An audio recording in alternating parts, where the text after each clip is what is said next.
Hey guys, I like what I'm seeing with the S&P 500 futures, the ES. If you look at the chart, we made a higher low today, which was a good sign. We're taking it one day at a time, obviously, with what's going on. And the fact that we didn't fall out of bed today and give back the gains from yesterday is big, guys. Ever since the consumer confidence came in really weak, which was around where stocks hit their lows, we haven't looked back, okay? And also on the chart, the great thing is, you guys know I was recommending buying when it was oversold. Remember, when RSI is under 30, that's oversold conditions, and that's where I said to buy. The great thing is we're still below 50, which is neutral. We're at just under that in the 40s. And so remember, overbought is 70. And so I still think we have more to push higher potentially. Okay, as long as no more negative news comes out. Of course, anything can happen day to day. Keep that in mind.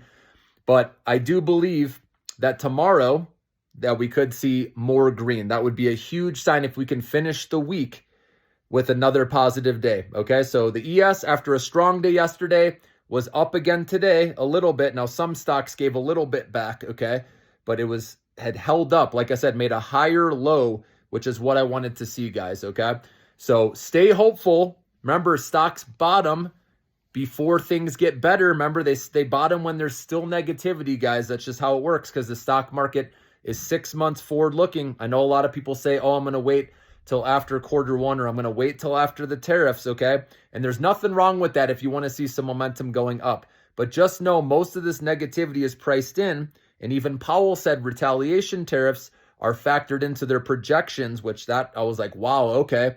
So unless the tariff retaliations get very severe and back and forth where they're raising tariffs a lot, I don't think there's a lot more downside left. Now, we could, like I said, worst case scenario, go and retest the lows we saw.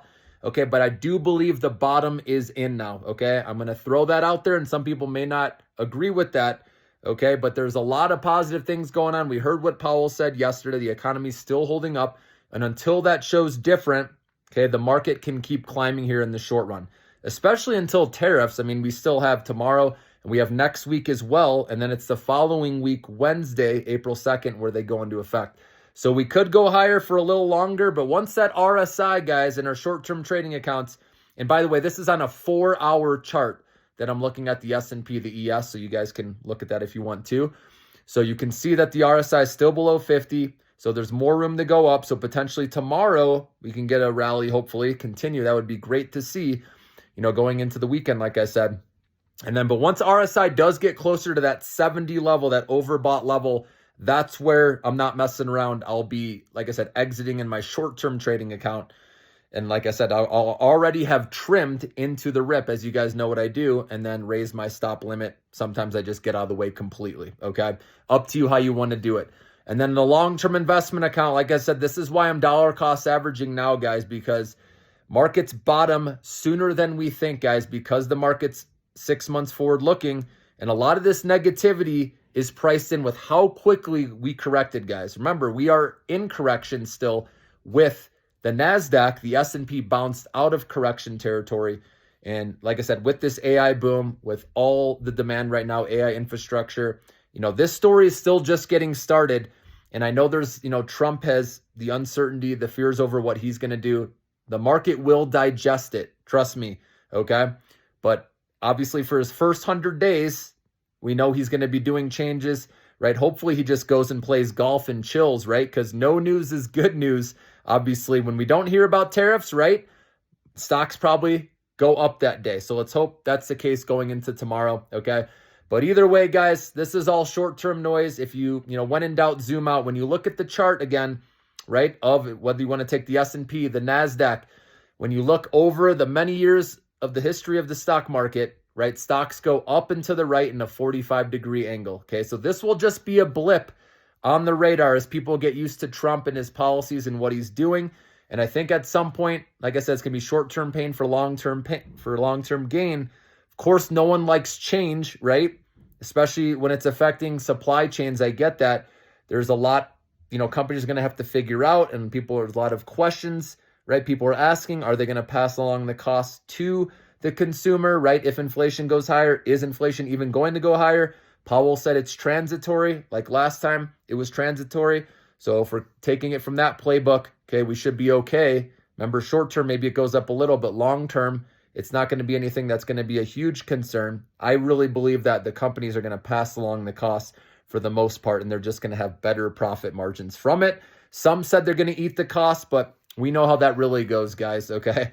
Most of the time, the company will pass along, and the consumer will find a way to pay for it with credit cards, buy now, pay later, home equity lines of credit, you name it. They're going to keep their lifestyle. They're buying how they've grown accustomed to spending. Most people don't change that, guys. It's just the truth. They'll find a way. They'll take out more debt, personal loans, whatever they have to do, okay, to spend. Now, maybe they do reduce the big ticket items. I can see that. But this is the truth of the matter, guys. The wealthy are getting wealthier while the poor get poorer, okay?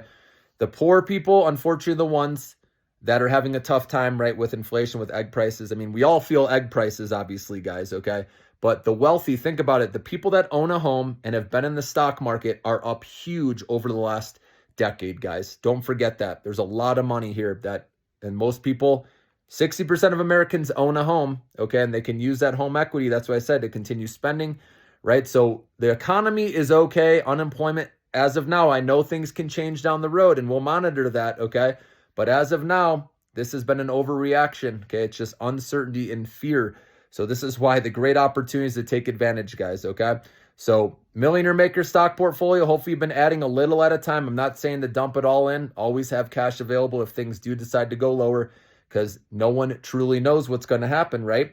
We don't know. Trump could easily say something negative that brings the market down, or something unexpected that we weren't even thinking about, right? So we'll see how it plays out, guys. But these are the best times, like I said, where you can make that money. You know you're not buying at the top. You're buying well off the highs, and you can get more on the upside if you just look to the end of the year and say, like I said, if you have to get away from your account to do it, you know, it's a little easier versus if you're looking at your account many times per day, right? It's hard to go the distance without clicking the sell button because you'll get frustrated. So try to get away from the account more and just focus on the long term and how this AI story, it's still in the early to middle innings, okay? Debatable where we're at. But either way, we know the demand is still strong, guys, and all the technology out there, the innovations, okay? We're in a tech boom right now, and it's really exciting. So keep your eyes focused on that. Remind yourself on that. And don't worry, the market will digest all the changes that are happening under Trump, and eventually we'll get back on track. Just imagine with tax cuts, if DOGE, Department of Government Efficiency, sends checks to American families with the money they saved. We'll see if that actually happens. I think that's just speculation as of now. But there's going to be catalysts down the road. A lot of people are looking at the negative stuff right now. Okay, a lot of that's priced in. Just remember that, okay? So I don't want you to be the one later, buying when it's much higher, saying, oh, I should have bought, on that dip. That was a great correction. Why didn't I do that? Okay, so I'm here to help you. Just nibble a little at a time, guys. And like I said, we're going to come out of this and make a whole lot of money on the other side.